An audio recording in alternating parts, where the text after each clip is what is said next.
दिख रहा है सामने? Yes ma'am. ठीक है। तो ASA सिस्टम क्या होता है? हमारा American standard association system. ASA system में हमारे पास 1 2 3 4 5 6 7 एंगल्स होते हैं। नोज रेडियस जनरली एंगल नहीं होता है, ये इंचेस में होता है, नोज रेडियस कहलाता है, ठीक। बट इसको हम 7 एंगल या 7 पैरामीटर्स ही बोलते हैं। तो ये हमारा ASA सिस्टम होता है, जिसमें बैक रेक एंगल होगा, साइड रेक एंगल होगा, बैक क्लियरेंस एंगल होगा, साइड क्लियरेंस एंगल होगा, एंड कटिंग एज एंगल होगा, और अप्रोच एंगल होगा, या साइड कटिंग एज एंगल भी इसको हम बोलते हैं। बहुत सारी बुक्स में अलग अलग नाम से इसको बोला हुआ है। तो इस ASA सिस्टम में क्या होता है? 3 म्यूचुअली परपेंडिकुलर प्लेन्स हैं, उनको इसमें वो यूज करता है। कौन कौन सा? Machine longitudinal plane, transverse plane और रेफरेंस प्लेन, 3 प्लेन्स को इसमें यूज करता है। जिसमें रेफरेंस प्लेन जो है वो परपेंडिकुलर होता है वेलोसिटी वेक्टर के टर्निंग में, और लॉन्गिट्यूडनल प्लेन परपेंडिकुलर होता है रेफरेंस प्लेन के जब लेथ की लॉन्गिट्यूडनल एक्सिस की बात करते हैं। तो इसे हम ASA सिस्टम बोलते हैं। अब ASA और ORS में क्या डिफरेंस है? ORS में सेम एंगल्स होंगे, लेकिन नाम और उनके जो प्लेन्स हैं वो अलग अलग कहलाते हैं। इसमें 3 परपेंडिकुलर प्लेन्स होते हैं, जिनको हम क्या क्या नाम से बोलते हैं? रेफरेंस प्लेन, कटिंग प्लेन और ऑर्थोगोनल प्लेन। ये 3 नाम हम इनको देते हैं। तो नाम इन दोनों के अलग अलग हम यूज करते हैं। उसमें ट्रावर्स, लॉन्गिट्यूडनल और रेफरेंस था, इसमें रेफरेंस, कटिंग और ऑर्थोगोनल प्लेन। अब इसमें कौन कौन सा होता है? Inclination angle, orthogonal rake angle, orthogonal clearance angle, auxiliary orthogonal clearance angle, auxiliary cutting edge angle, principal cutting edge angle and nose radius. जिस तरफ से हम इसे देख रहे हैं, जिस साइड से हम इसे व्यू कर रहे हैं, अगर हम इसे ऑक्सिलरी एंगल से व्यू कर रहे हैं या कटिंग एंगल प्लेन से व्यू कर रहे हैं, तब उसका नाम अलग होगा। ऑर्थोगोनल प्लेन से व्यू कर रहे हैं, तब हम उसको अलग नाम दे रहे हैं। इस तरीके से उसने इन तीनों को, इन दोनों सिस्टम्स को अलग अलग डिनोट करा है। एंगल्स अलग अलग लिए हैं दोनों एंगल, दोनों प्लेन्स में, दोनों सिस्टम्स में। इसमें भी तीनों एंगल्स जो है रेफरेंस, कटिंग और ऑर्थोगोनल, तीनों म्यूचुअली परपेंडिकुलर हैं। Reference plane perpendicular to cutting velocity in turning, cutting plane contains principal cutting edge of the tool and is perpendicular to reference plane. तो ये हमारा ORS है। अभी तो तुमने 2 पूछे, ASA और ORS। तीसरा सिस्टम भी होता है हमारे पास, एक NRS होता है। NRS ये समझ लो कि पहले ASA और ORS यूज होता था, नाउ अडेज बहुत सारी जगह पे सिर्फ NRS ही यूज हो रहा है। तो NRS के केस में क्या होता है कि अगर लैम्डा 0 है, अगर लैम्डा 0 है तो नॉर्मल प्लेन और ऑर्थोगोनल आपस में कंसाइड करेंगे। इसमें भी inclination angle, normal rake, normal clearance, auxiliary, auxiliary cutting edge, principal cutting edge और नोज रेडियस, ये सिस्टम्स होते हैं। अब बेनिफिट्स कौन सा अच्छा है या कौन सा हमारे लिए फायदे का है या कौन सा इजी रहता है? तो ASA सिस्टम जो है वो एडवांटेजेस है। कभी भी टूल को हमें कैलकुलेट करना है, टूल को एंगल को नापना है, टूल को चेक करना है, इंस्पेक्शन करना है, तो ASA हमारे लिए बेनिफिशियल है। ORS commonly used in various analysis, जब ऑर्थोगोनल मशीन्स पे या ऑर्थोगोनल कटिंग्स की बात कर रहे हैं वहां हम इसको यूज करते हैं। जैसे 3D वाइस हो गया, रीशार्पनिंग ऑफ टूल हो गया, इस तरीके की जगहों पे हम ORS सिस्टम का यूज करते हैं। और ORS और NRS सॉरी ORS और ASA की जो लिमिटेशंस हैं, जो ड्रॉबैक्स हैं, वो सारे के सारे जो NRS नया सिस्टम, जो लेटेस्ट सिस्टम आया उसमें उनको एलिमिनेट किया गया। ये इसका तीनों का मतलब है। और ऑर्थोगोनल कटिंग और oblique cutting, orthogonal cutting cutting जब परपेंडिकुलर हो रही है, ऑब्लिक कटिंग जब एक एक्यूट एंगल पे या ऑब्लिक एंगल पे कटिंग कर रहे हैं, उसको हम बोलते हैं ऑब्लिक कटिंग। ये आपका ऑर्थोगोनल और ऑब्लिक के बीच में डिफरेंस है।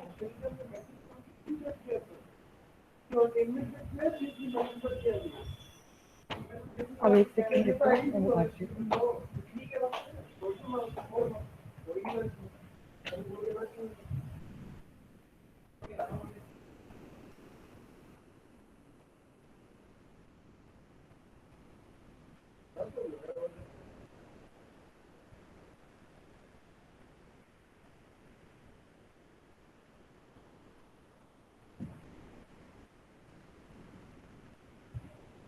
स्क्रीन विजिबल है?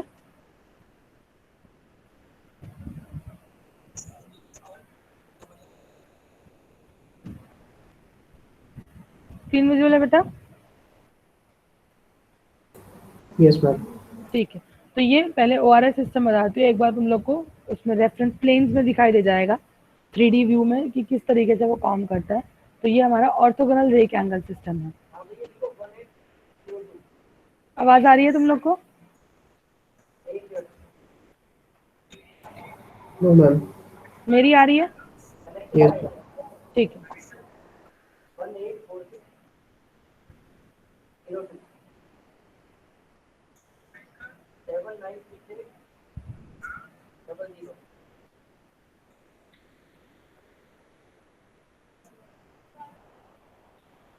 ओआरएस सिस्टम में ऐसे हम मेन जो प्लेन्स पे काम करते हैं वो 3 प्लेन्स पे काम करते हैं, बट जो प्लेन्स एक्चुअली उसमें एग्जिस्ट करते हैं ओआरएस सिस्टम में वो 5 प्लेन्स एग्जिस्ट करते हैं, जिसमें पहला है हमारे पास रेफरेंस प्लेन, ये वाला जो लेंगे हम, ये रेफरेंस प्लेन आएगा। उसके बाद आ जाएगा कटिंग प्लेन, जो इसमें कटिंग एक्शन जो है वो हमारा प्रोसीड हो रहा होगा। और कटिंग प्लेन हमारा किसके परपेंडिकुलर हो जाएगा? रेफरेंस प्लेन के यहाँ पे। अब तीसरा प्लेन आ गया हमारा ऑर्थोगोनल प्लेन, जो इस कटिंग प्लेन के भी परपेंडिकुलर है और रेफरेंस प्लेन के भी परपेंडिकुलर है। इस डायग्राम में अगर देखोगे,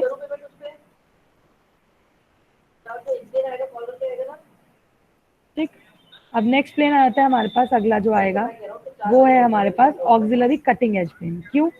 इसमें हमारे पास ये वाली जो एज है ये कटिंग एज आ रही थी, तो इस वाली जिसपे कटिंग एज लाई करी है उसको ऑक्सिलरी कटिंग एज प्लेन बोलते हैं।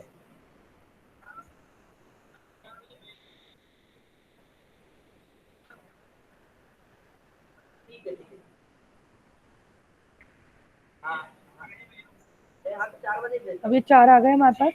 अब लास्ट 5वां हमारे पास कौन सा प्लेन आता है? Auxiliary orthogonal plane. क्यों बोल रहे हैं इसको auxiliary orthogonal plane? Auxiliary edge से और ऑर्थोगोनल वाले प्लेन से, दोनों से लाई कर रहा है, दोनों पे परपेंडिकुलर जा रहा है, तो इसको हम बोलते हैं ऑक्सिलरी ऑर्थोगोनल प्लेन। अब इस व्यू में देखोगे हमारे को 5 प्लेन दिखाई दे रहे हैं, रेफरेंस प्लेन, उसके बाद cutting plane, auxiliary cutting plane और ऑक्सिलरी ऑर्थोगोनल प्लेन और ऑर्थोगोनल प्लेन। ये 5 कटिंग प्लेन हमारे को इसमें दिखाई दे रहे हैं, और कौन सा किसके परपेंडिकुलर ये भी हमारे को इसमें क्लियरली विजिबल होगा।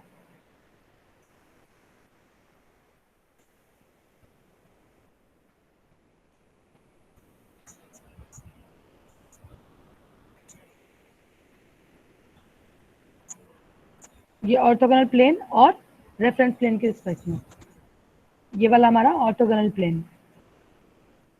अब हम जैसे पहले करा हमने सिंगल पॉइंट कटिंग टूल की ज्योमेट्री करी, तब कट करते थे, सिमिलर तरीके से हमने इसको फ्रंट से कट करा, और उसके बाद जो इमेज आ रही है, सॉरी, उसमें जो हम एंगल देखेंगे वो होगा। तो ये जो एंगल यहाँ बन रहा है, ये एंगल कहलाता है हमारा ऑर्थोगोनल रेक एंगल। नेक्स्ट है हमारा इंक्लिनेशन एंगल। इंक्लिनेशन एंगल कहाँ पर आएगा?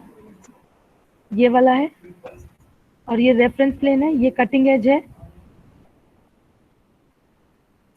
इसके साथ जो एंगल बनाया था यहाँ पर जो ये एंगल बनेगा वो हमारा इंक्लिनेशन एंगल आ जाएगा। नेक्स्ट है ऑर्थोगोनल क्लियरेंस एंगल।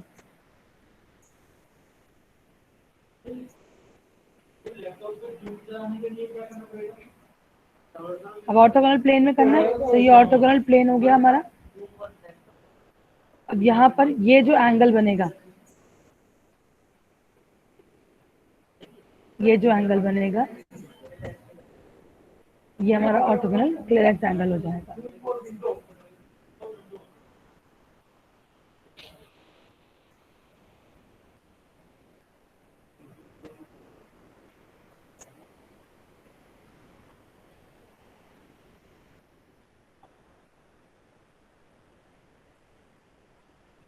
ये बनेगा।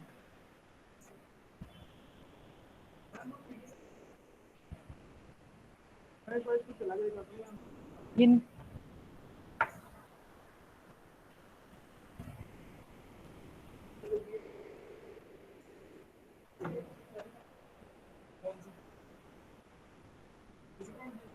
अब उसने दूसरा एंगल बोला, वो ऑक्सिलरी कटिंग प्लेन और ऑर्थोगोनल प्लेन के बीच में जो बनेगा।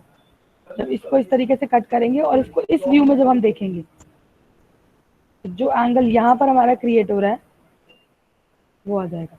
इसको फ्रंट से कट करा इस तरीके से, और अब हमारे पास यहाँ पर इसके और इसके बीच में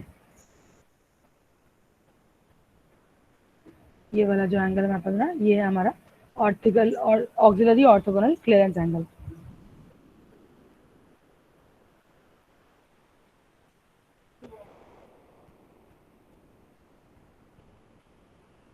अब हम दोबारा स्टूल को कट करा उस एक्सिस से और इसको सीधा करके वापस से व्यू करेंगे उसको उसमें। अब यहाँ पे जो हमारे पास एंगल आ जाएगा,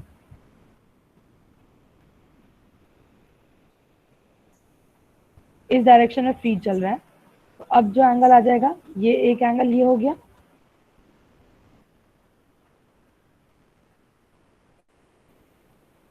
और एक इसके और इसके बीच में जो एंगल आ जाएगा, ये angle principal cutting edge angle हो जाएगा। ये वाला हमारा नोज रेडियस है यहाँ पर, और इस प्लेन के और इसके बीच में जो एंगल बनेगा, ये आपका ऑक्सिलरी कटिंग एज एंगल हो जाएगा। तो इस तरीके से ORS सिस्टम में ये सारे जितने भी एंगल्स थे हमारे पास, nose radius, principal cutting edge angle, auxiliary cutting edge angle, orthogonal rake angle, inclination angle, ये सारे एंगल्स उसमें आपको शो कर दिए। अब मुझे एक चीज बताओ तुम लोग, ये वाली जो तुम लोगों ने अभी वीडियो देखा है, तुम लोगों को मैंने भेजा नहीं हुआ था? हाँ, ये वीडियो है तुम लोगों के पास, या मैं शेयर करूँ इसका लिंक?